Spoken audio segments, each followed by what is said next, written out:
Even before East of Eden was completed, Warner Brothers, and most particularly the head of the studio, Jack Warner, knew they had come up with something spectacular in Dean.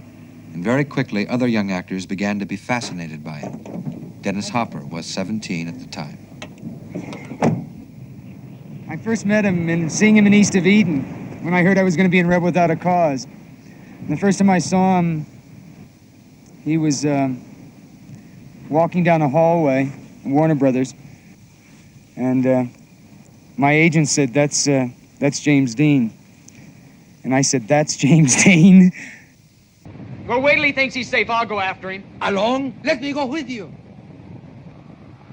I have to do this by myself. Now, you and the others just get Otis home.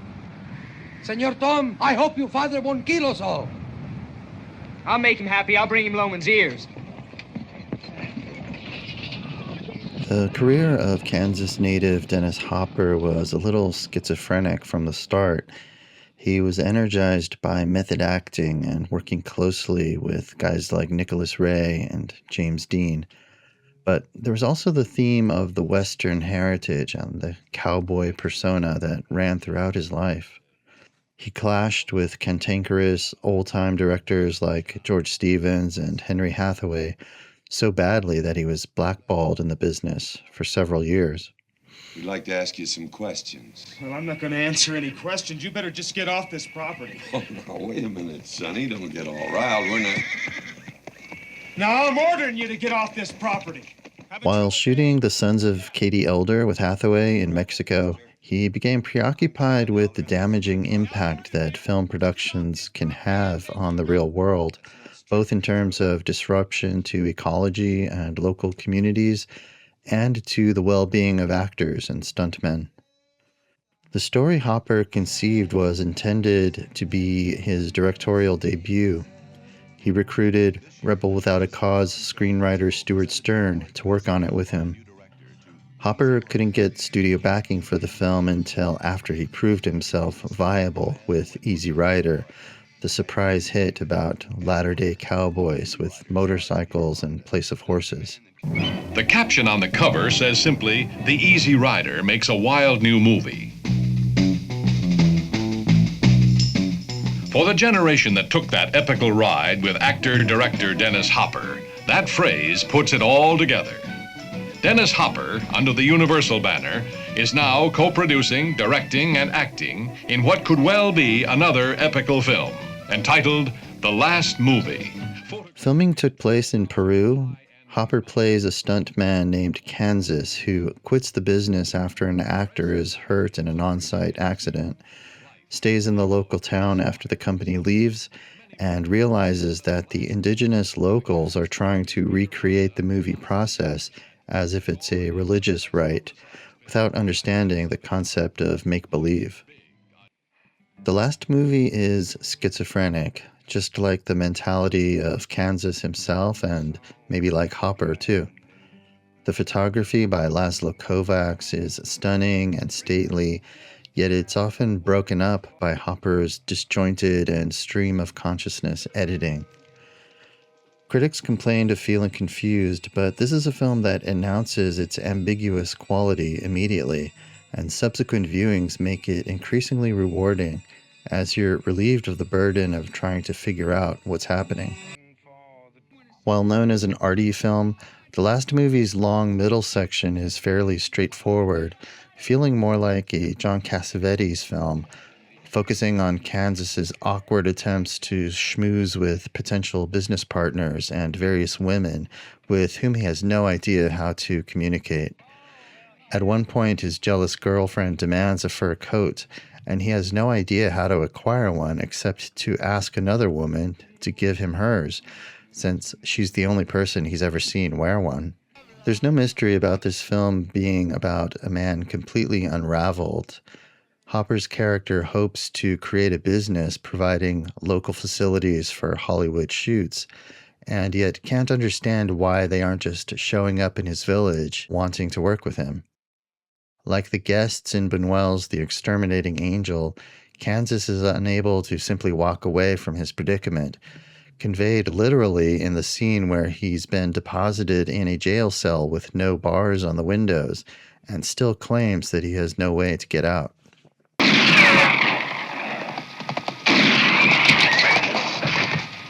The film's primary theme is maybe not subtle, but it's no less compelling.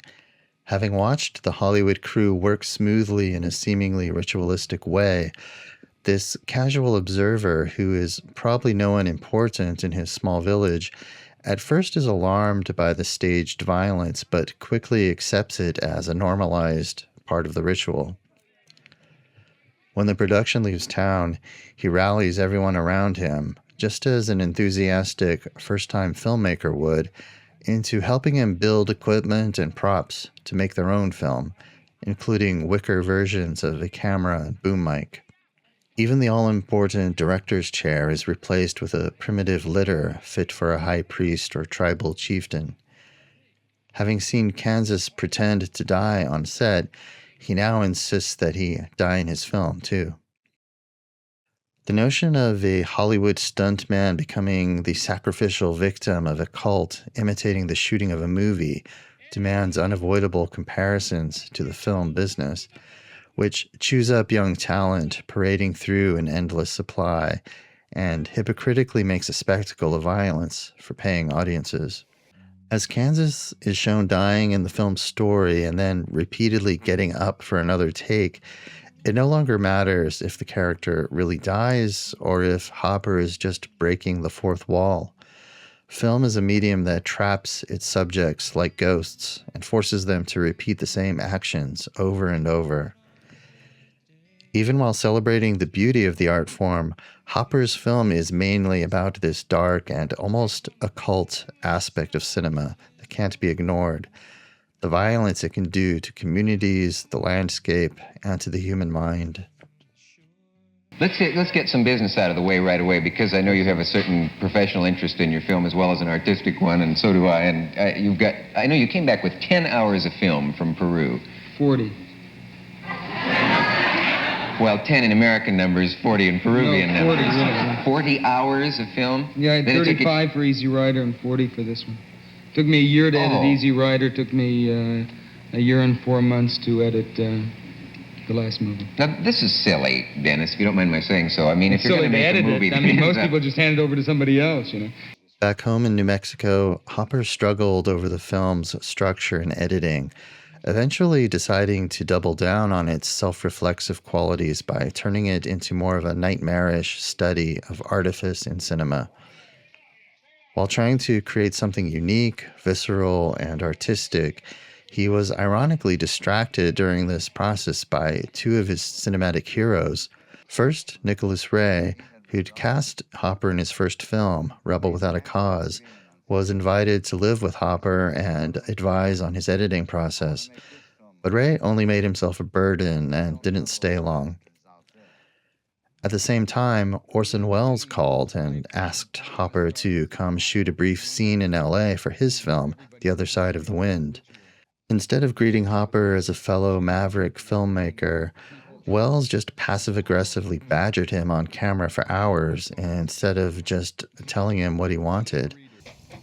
I don't think anyone has really ever made a movie yet that really has affected change. I don't think Eisenstein... That's just what I got through saying. You're agreeing with me. Yeah, I'm saying I don't think we've gotten into... You're not speaking politically because you're going to say it in movies, and we haven't done it yet. We certainly had a McCarthy hearings thing that pretty wiped out the movie industry pretty good. That isn't an answer. Hmm?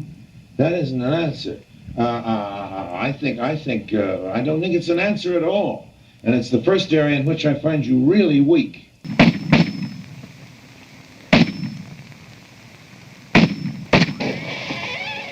Terrific. To further complicate things, Lawrence Schiller and L.M. Kit Carson showed up to Hopper's home to make their own meta-documentary, The American Dreamer, which reveled in portraying Hopper as a debauched, gun-toting cokehead rather than a serious filmmaker. You know, I know that now I'm really lonely, and I'm really, really alone, and that the artist is really alone, and the artist must really be alone. Unsurprisingly, the studio hated Hopper's film, the last movie, and barely released it. It destroyed any chance Hopper had of continuing as an independent filmmaker with his own vision.